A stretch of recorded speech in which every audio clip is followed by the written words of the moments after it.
көз караштасыз? Биринчиден ошол 5-6 октябрдагы Кыргызстандагы чоң саясий окуяны төңкөрүш деп атаганыңарга мен толугу менен кошулам. Чынында төңкөрүш. Вообще революция боло элек. 2005-жылы деле, 2010-жылы деле революция деген бул коомдук экономикалык формациянын өзгөрүшү да түп тамырынан бери. Мисалы үчүн улуу Октябрь революциясы, улуу Француз революциясы, улуу Кытай революциясы дегендей. Вот. Ошон үчүн чынында эле төңкөрүш болду. Болгондо классикалык формасында болуп атат. Эмне классикалык формасы? Бир башкаруучулар кетип атат дагы, ордуна экинчи башкаруучулар өздөрүнүн командасы менен келип атышат. Катуураак айтса болот эле, командасы деп койсок боло берет. Ошондон кийин албетте коомдук политика кескин өзгөрдү. Анткени биринчи кезекте ошол кадр маселелери болуп атат. Экономикалык принциптерди кармангандар да келип атышат, карманбагандар да келип атышат, саясий жактан такшалганы да келип атышат, такшалбаганы да келип атышат. Ошондуктан мен мурунтан эле айтып жүрчү элем, мисалы үчүн Атамбаев менен Жээнбековду кээде мындай бөлүп айтып калышат да, бул экөө бир эле талаадан өсүп чыккан эгинге окшош деп айтчу элем да. Бирок азыркы жаңы бийликтин бир жери мага жагып атат. Булар баардыгын ачык жасап атышат. Ачык. Мына бир жума болду, кимди каерге дайындап, кимди каерге коюп аткандан ачык эле айтып атышат да. Анан максаттарын ачык айтканга мажбур кылып атышат.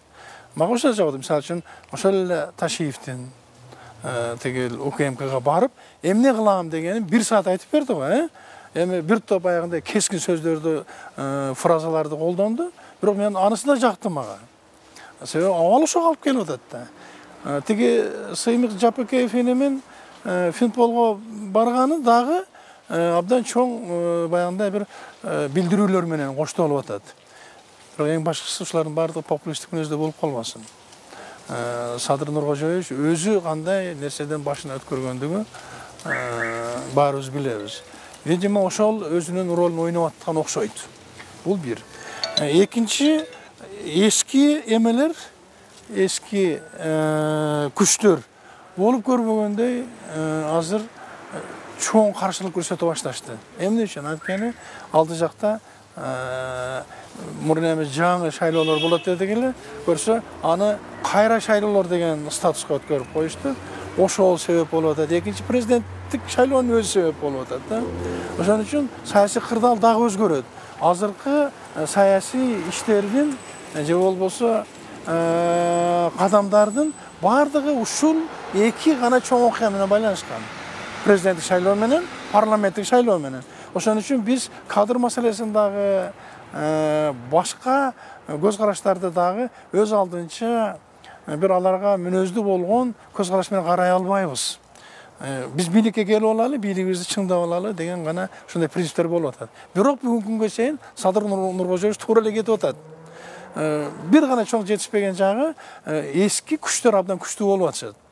Ошол эле белгилүү күчтөр Текебаев, Мадумаров, Сариев, Атамбаевдин командасы, Жээнбековдун командасы өздөрүнүн колундагы болуп келген бийликти чыгарбоонун аракетинде ар кандай мындай баягындай бир тактикалык жүрүштөрдү жасап атышат да. Анын баардыгы келип азыркы жогорку кеңеште топтолгонун кечээ эле көрбөдүкпү? Жогорку кеңеш дагы бир жолу өзүнүн баягы кубулма экендигин көрсөттү. Кандай эме менен айталы убагында Атамбаевди колдосо, андан кийин Жээнбековди колдосо, кечээ дагы колдоо кылышты. Ошондуктан бүгүн абдан абал татаал. Бирок мени бир нерсе туюндуруп, сездирип турат, бул элдин маанайы. Карапайым элдин маанайы. Карапайым эл ар кандай татаал кырдаалды андан башка эмне менен жеңбек эле. Баары өзүнүн чечкиндүү жүрүштөрү менен жеңип келип атышат да. Ошон үчүн эл менен көп ойношпой. Ошол 20-декабрда парламенттик шайлоо деп атышат, 17-январда аркы жылы президент шайлоо деп атышат. Ошону өткөрүүнүн эле азыр аракетинде болуп атат Садыр Нуркожоевич. Себеби сөз берип койбоду, аракетинде болот. Калганыбыз ошого жапа тармак жардам беришибиз керек да.